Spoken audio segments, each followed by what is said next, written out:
Well, hi there. Here I am in my crumpled purple shirt. It's Friday late afternoon, uh, November the 8th, journal number 220, T+220. Um,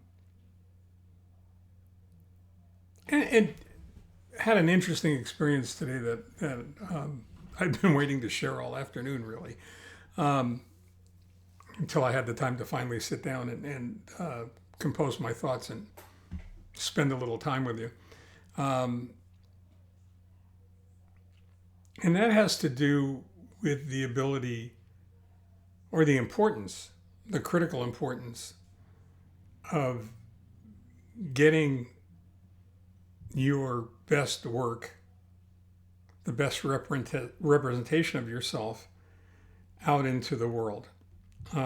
Seth Godin, who is one of my idols, a de facto mentor uh, through all of his work in the Alt MBA project, Akimbo, everything that he does, really everything that he's written, is a firm believer in getting that work out into the world, even if it's not 100% perfect. You've all heard the expression that perfect is the enemy of great or even good. And that's really true to a large degree, especially if working towards perfection prevents you from completing that work, from pressing the send button, looking the envelope, putting a stamp on it, and sending it out. It's easy not to ship. It's actually easier a lot. It's a lot easier not to ship than it is to get that work out. Almost everything in your being is trying to convince you not to get that work out. It's terrifying. It's terrifying on a number of different levels, but it's terrifying primarily because somewhere in the back of your mind, you hear this voice continually whispering in your ear that it's not right, it's not ready, it's not adequate, it's not perfect. And it has to be perfect in order for it to go out. And that's not 100% true. I'm not suggesting that you ship something that's not good or not great. What I am suggesting is that there's a point in time where the amount of effort and energy that it will take to move it from great to perfect is not going to really make all that difference and that much of a difference. And it's important to recognize that. Does it mean do shoddy work? No, of course not. Does it mean doing inadequate work? No. But it does mean recognizing that there is a point where it's really good or really great and it's great enough or it's good enough. It's not good enough on the low end of the scale. It's good enough on the high end of the scale, as it were. And I think that's important. And I can talk to this matter on a whole different level. I've written 220 of these blogs. Realistically, I do the recording first and then transcribe a description into the blog post that goes on the Misfire book.com webpage and gets pushed out to Facebook and LinkedIn and Twitter. I've written that for pretty much 220 consecutive days. Missed a day or two here or there. Through the 220 days of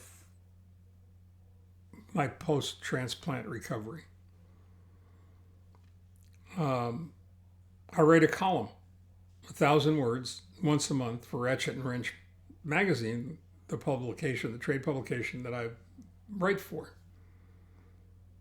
and have written for the last 5 years and 5 or 6 years, and for all the publications that I wrote for before that. for the last 36 or 37 years. And I just finished writing, you could say I just finished writing my 9th book, but I finished writing my first novel, business novel, recently. And I can honestly tell you that each of them could probably have been better. I could have spent more time. I could have edited one last time. I could have tightened it up a little bit more. I could have added or subtracted something. But the fact of the matter is, I got to a certain point where the book said what I needed it to say. It said what the reader needed to be exposed to have a powerful, positive, life-changing experience. Same can be said of all the blog posts. Each one could probably have been written tighter. Each one could have probably have been written better. Each one could have probably been a little bit more on point. But I'm not sure that the anxiety, energy, and effort that would have gone into that would have made that much of a difference. I suppose you're the only one who can tell me that. And the same holds true of the columns that I write. When I was doing presentation work, I would tell people that explained to me or shared with me that they'd like to do presentation work. I said, well, be prepared to spend about at least 10 hours for every hour that you're up there in front of a group.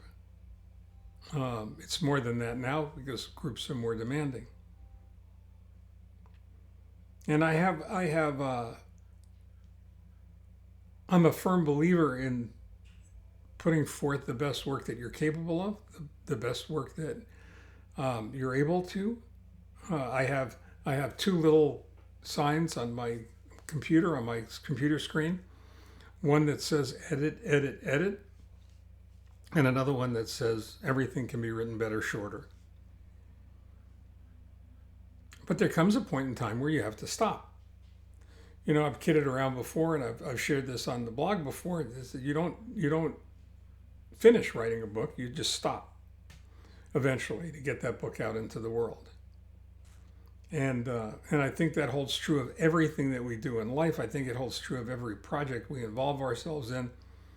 I think it holds true to some degree in interpersonal relationships as well. We give the best we're capable of giving at that particular moment in order to get the most powerful and positive response, the response that we're looking for. And it's important to recognize that none of that happens until you press the send button, until you go ahead and ship whatever it is that you're working on. So keep that in mind when you're approaching a project. Keep in mind that people need to hear what you have to say, that people want to hear what you have to say, that you have a voice and you bring light into the world, knowledge, information, experience. You do that through writing, you do that through interacting with other people, verbally, you do it on all kinds of different levels. The important thing to remember is that until you ship, until you share, whatever it is you have to say remains quiet, and that light is not brought into the world. And that's a responsibility I think we all share. So ship or get off the pot, as it were. Stay well, take care. I'll talk to you guys tomorrow. Have a wonderful weekend. The weather was great out here. If you're back east or in the Midwest and you're getting hammered by the cold wave that's going through there, I feel horrible for you. I know you're a sturdy lot and you can handle it, but stay warm. All right, till tomorrow.